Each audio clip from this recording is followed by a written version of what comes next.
Hello, everybody. I'm Brett McDermott, and this is Doing Big Things, where every week we dive into the habits, mindset, and systems that are allowing the high achievers of the modern age to thrive. Now, as always, I don't want you to try and put everything into play that we talk about today. What I do ask is that you choose one thing that really speaks to you and you put it into action today. So, we were supposed to have a Los Angeles real estate rock star with us today. His name's Chris Binyamin. Sorry for messing up your name there, Chris. Chris Binyamin. He's an amazing guy. He's a great speaker, a very in-demand speaker on the conference circuit right now. He teaches other agents how to excel on social media. The dude just climbed Mount Everest a couple months ago. Sadly, he had to cancel last second, and I guess we're going to give him a free pass because his wife's water broke this morning. So I think we'll give him a free pass on this one. And I just wish him and his growing family the best of luck. It's such a special day. We'll be sure to have him on the show when things settle down a little bit for him. I know I wasn't exactly in the state of mind to be a guest on a podcast when my little guy was born last year. So I think we'll give him a little bit of time before we start hustling him to get on the show again. So instead, what we're going to talk about today is the one single defining characteristic that all high achievers share. Now, it's not a great sense of humor or an incredible communication style, although, those certainly help. It's not marketing acumen or a master's in accounting or finance, although, of course, those are qualities that can help too.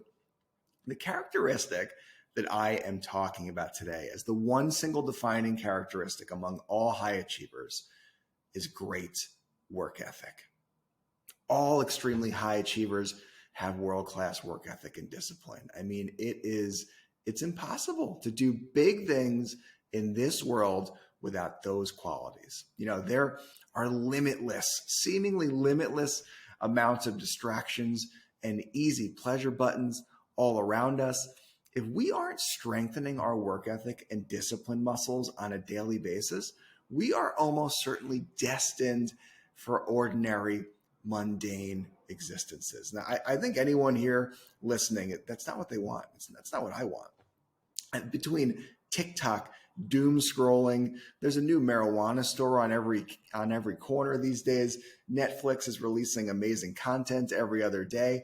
I mean, we can seemingly flood our brains with dopamine whenever we want.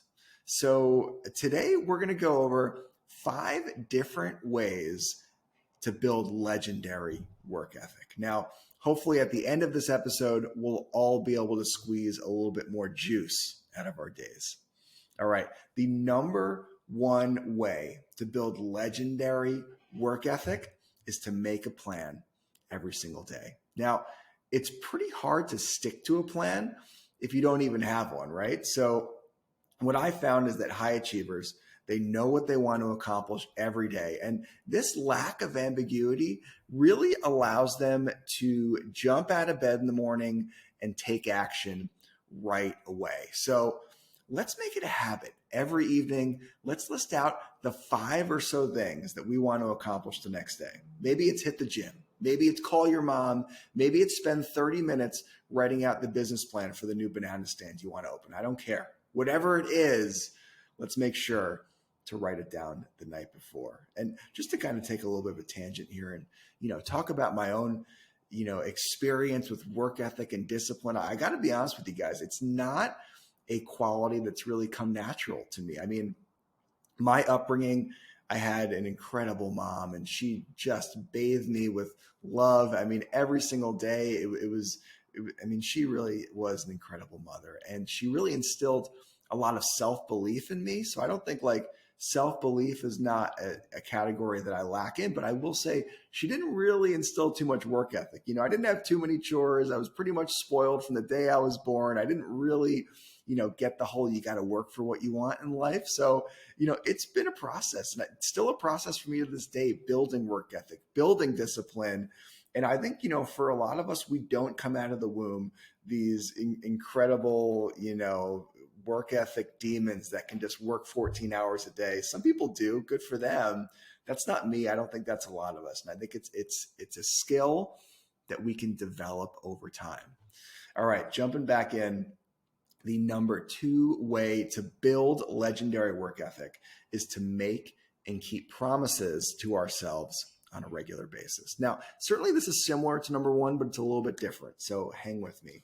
Now, at its core, I think having legendary work ethic and self-discipline is about making and keeping promises to yourself on a consistent basis. Now, we need to trust in ourselves that when we make a plan, we're going to stick to it, guys. Now, I got this tip a long time ago, and I thought it was a good one. And I personally like to divide my daily plan into 2 lists.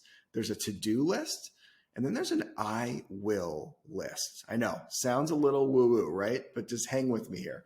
So the to-do list are things that I am going to absolutely do my best to get done over the course of the day. I'd say usually I only get through half of them, and the others kind of carry over to the next day. Now, the I will list is usually a shorter list. It's only really 2 or 3 things long. And these are things that I am promising myself that I will do today. Now, these are the non-negotiable high leverage items that are really going to move the ball forward towards my long-term goals. I think the more times we tell ourselves, I will do this, and then actually follow it up and do it, the more control we take over our lives. All right, guys, moving along. The number 3 way to build legendary work ethic. Have a mantra that you can fall back on when you're feeling weak. So basically, we're all going to have those times when we don't feel like executing on our plan. It's really nice outside, and all I want to do is play golf. This is certainly a personal battle that I fight on a regular basis. But the fact of it is, we're human beings. We're not machines. And I think it can help to lean on a mantra that we say to ourselves, either out loud or internally, that gives us strength. Jacqueline Isaac, for instance, is just this absolute rock star in the interior design world. She runs her own firm that she started a few years ago. She's killing it. She's awesome. She was on the show recently, and she mentioned that she actually says the words strength and focus to herself when she's feeling that her day is kind of veering off of path, off of its plan. Now, I personally have a mantra that I'll recite to myself that goes like this. When I make a plan, I follow through. That is who I am, and that is why I win. Now, I heard this from Tom Bilyeu a few years ago, and I just think it's a phenomenally effective piece of self-talk. Whatever it is, make yourself a mantra of strength that you'll be able to lean on in the face of distraction. Recite it to yourself frequently on a daily basis, and you'll start to see these words manifest in your behavior. All right, moving along, guys. Work ethic is building. I can feel it in all of us. The number 4 way to build legendary work ethic is to eliminate the things in your life that are holding you back. Now, I'm a big believer in addition by subtraction. Sometimes the best things we can do for ourselves and the pursuit of our greatness is not to necessarily add anything to our toolkit, but instead to remove things that are holding us down, that are holding us back. Now, this could be any number of things. Maybe it's just a negative person in your life that doesn't support you in the pursuit of your lofty, ambitious goals. When you tell them about things you're looking to accomplish, they say, why are you trying to do that? That's unlikely. You're not going to make that happen. These people weigh us down, and maybe eliminating 1 or 2 of these people, at least eliminating them on a consistent basis. Sure, maybe you'll still see them once in a while, but these aren't the people we need to be getting voice to voice with, face to face with every single day.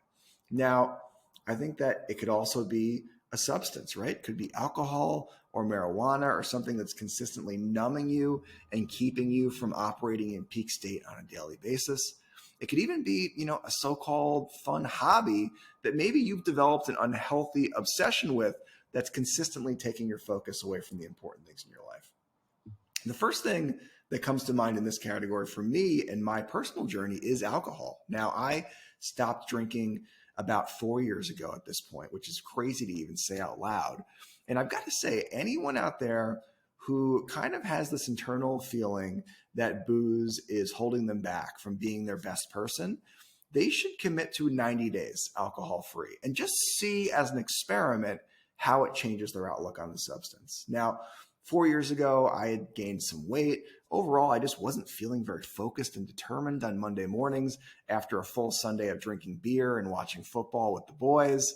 And I heard about this 90-day alcohol-free challenge that people were doing.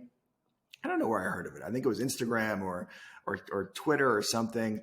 And I decided, that would be a good experiment. Let's give it a shot and let's see how it feels to be completely booze-free over the course of 3 months. So over the course of those 90 days, I went to weddings and bachelor parties, and I went to football games. And, these are all events that I would have previously imagined alcohol, being an absolutely necessary part of the equation to be enjoyed.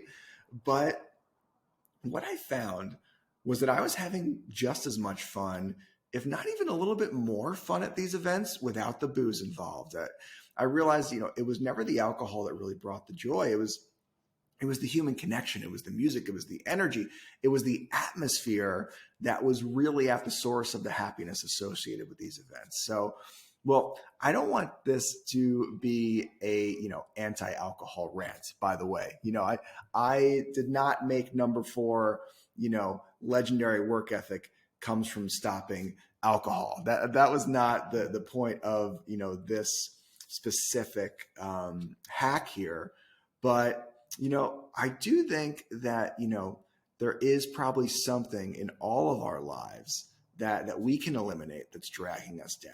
And maybe it's not alcohol. I think there's a million people out there that have 1 or 2 drinks a week, and it doesn't slow them down one bit. But I do think that if you really did some digging, a bit of an audit on your life, I bet you can find something that is dragging you down and that maybe, just maybe, you'd be better off without. So what I challenge you to do, figure out what in your life is possibly holding you back from being your best self, and just commit to a 90-day breather. That's it. You're not saying goodbye to it forever. You're just saying, for 90 days, I'm going to put this off to the side and see how it goes. You may never look back. All right, guys, rolling along. Number 5 way to build legendary work ethic is strengthen your focus muscles and eliminate distractions. It's kind of a 2-for-1. I kind of cheated there, but I wanted to make it 5 ways instead of 6 ways, because 5 ways just sounds better. Something about that number 5, right? Nobody wants to listen to a podcast that's 6 ways. 5 ways, though, maybe you'll give that one a chance. Okay, so unfortunately, sitting at a desk for 8 hours doesn't mean we have incredible self-discipline. 8 hours can pass pretty quickly. And if we're just skimming through Instagram Reels, or maybe we're like rereading that amazing email that we sent out yesterday, the really clever one that we've reread 5 times today because we're so impressed with ourselves, or maybe we're researching our favorite football teams, potential off-season acquisitions. None of that is really moving the ball forward towards our goals, guys. But the highest achievers on this planet, they all use their time well. And when they're working, guys. And it's been found in studies that it can literally take the brain roughly 20 minutes to regain its state of focus and flow after it gets distracted. Is that scary or what? So like, you're in the flow, you're focused on a project, maybe you've really been, locked in for 15 minutes. Just by checking your email or doing a little doom scrolling on TikTok, you're kind of resetting the clock there. Your mind is going to take 20 minutes to get back to that state of flow and state of focus. And just think of all the great work that we're leaving on the table by never really even getting into that state of focus and flow, because we're constantly, chasing butterflies. We're looking at Twitter. We're looking at this. We're looking at that. We're never getting into a great state of flow, and we may never do great work because of that. So to combat this, I think we can do a few things. I'd say number 1 is we can start a regular meditation routine. Now, it's a fact that the parts of the brain that pertain to focus are just more dense in meditators than non-meditators. Now, I will say it is a very tough habit to ingrain early on, but It is so worth it, guys. Start meditating today, 2 minutes. Tomorrow, do 3 minutes. The next day, do 4. Eventually, build it to a point where you can do 15 to 20 minutes a day. And I guarantee you, you're going to see a huge difference in your ability to focus on a task for a long period of time. Another thing that we can do is to work in 25 to 50-minute sprints of focus. Try this. Set a timer, and for a certain amount of time, focus all of your energy on the task at hand. After the timer goes off, give yourself a little break, check some emails, ESPN.com, do a little doom scrolling, have a blast, whatever you want to do, and then get back to another session of focused work, 25 to 50 minutes. Set that timer and stay laser focused on the task at hand.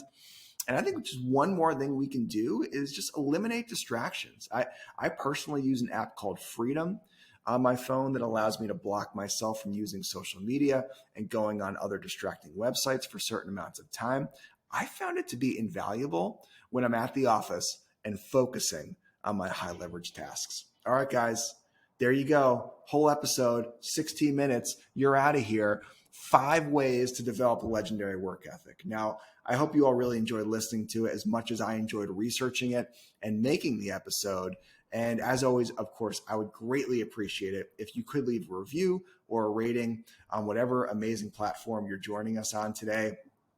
And I really hope that I see you guys next week. We've actually got a guest next week, and hopefully their wife doesn't go into labor right before the episode. If they do, then we'll talk about something else. But I really appreciate you guys being with me here every week along the way on the journey. I will see y'all next week, and until then, let's get out there and let's do big things.